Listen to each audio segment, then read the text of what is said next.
Hello everyone, আসসালামু আলাইকুম। তো আমি আপনাদের উত্তরবঙ্গের আপার নোয়াখালী ফেনী ভাবি চলে আসলাম আপনাদের সাথে নতুন একটা ব্লগ নিয়ে। তো ঢাকাতে মেলা, এই কথাটা শুনে তো আই এম তো অবাক। তো নাফির বাবা বলতেছিল যে বাসার পাশে মাঠেই নাকি একটা মেলা বসছে, আর সেখানে কিন্তু অনেক সুন্দর সুন্দর রাইড আসছে, আর নাফি সেখানে এনজয় করতে পারবে। তো এই স্লিপার রাইডটাতে ওঠার জন্য তো নাফি এত পরিমাণ এক্সাইটেড, কি বলবো। মেলায় ঢোকার সাথে সাথে ওর বাবাকে বলতেছিল যে বাবা আমাকে এইটাতেই নিয়ে যাও, আর ঢোকার সাথে তো আমাকে অন্য কোথাও যেতেই দিবে না। এই যে সে স্লিপার রাইডটিতে উঠেও গেছে, আর সে অনেক বেশি এক্সাইটেড। তো এই দুই পটলা পুটলিকে নিয়ে যে কি করবে, এই বড় পটলাটা উঠে গেছে এখানে, আর ছোট পটলাটা এদিকে মন খারাপ করতেছে। ও চিন্তা করতেছে যে ভাইয়া কোথায় গেছে, ও পুরাই অবাক, শুধু আশেপাশে তাকাচ্ছিল। তো বড়দের জন্য এরকম একটা রাইডের ব্যবস্থা থাকলে কিন্তু ভালোই হইতো, তাই না? মন্দ হইতো না। তো এইদিকে তো অনেকক্ষণ খেলতেছে আমার ছেলেটা, তারপরও সে এখান থেকে উঠবেই না, নামবেই না। এক প্রকার তাকে জোর করে ডাক দিয়ে দিয়ে তাকে এখান থেকে বের করে নিয়ে আসছি। সে হাঁপাই গেছে, তারপরও সে এখান থেকে নামবে না। আর এটা ছাড়াও কিন্তু প্রায় আরও 3-4টার মতো রাইড ছিল। নামার সময়ও তার দুষ্টামি করতেই হবে। এই যে এইখানে সে দুষ্টামি করাতে ব্যস্ত, তাকে টেনে এখান থেকে আমি নামাইছি। তো এই যে পুরা হাঁপাই গেছে, এতক্ষণ ধরে খেলতে খেলতে পুরা একটানা খেলছে, তো অনেক হাঁপাই গেছে। আর মেলা মানেই তো অনেকগুলো খাবারের দোকান থাকবে, ফুচকা, চটপটি, ঝালমুড়ি। তো আমি এখানে এই যে চিংড়ি মাছের ফ্রাই, এই দোকানটা দেখার পরেই তো দাঁড়াই গেছি। এটাকে দেখতেই এত লোভনীয় লাগতেছিল। আর এটা আমি তেমন একটা বেশি খেতাম না।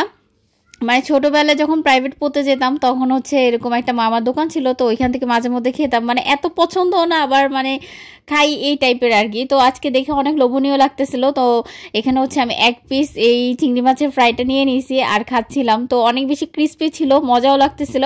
আর এদিকে আমি একা খাইলে কি চলবে, এখানে নাফির বাবাকে আমি বললাম যে তুমি একটু টেস্ট করো। ও এগুলা তেমন একটা বেশি পছন্দ করে না।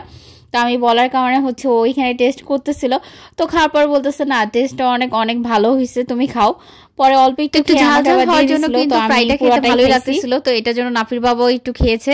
তো তারপরে আমরা অন্য রাইডের দিকে চলে যাচ্ছিলাম। তো এখানে নাগরদোলনা ছিল, তারপর নৌকার একটা ছিল। আর ছোটবেলায় আমরা যে নাগরদোলাগুলো উঠতাম এগুলো কিন্তু কাঠের ছিল, আর কেমন যেন একটা শব্দ হতো, শব্দ শুনলেই এত আনন্দও লাগতো আবার ভয়ও লাগতো।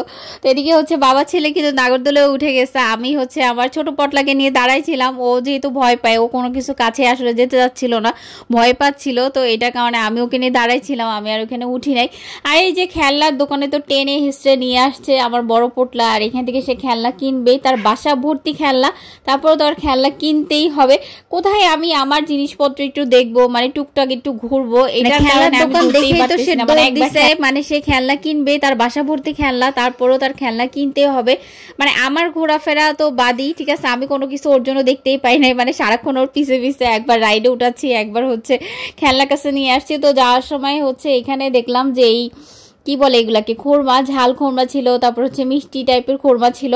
তা আমি এখানে ঝাল খোরমাটা নিলাম, আমার কাছে কিন্তু অনেক মজা লাগছে। আর এইগুলো কিন্তু মেলার একটা ঐতিহ্যবাহী খাবার, পুরো মেলাটাই অসম্পূর্ণ লাগে। তো টুকটাক খোরমা, তারপর বাতাসা, এগুলো কিনে বাসায় চলে আসলাম। আজকের মতো টাটা।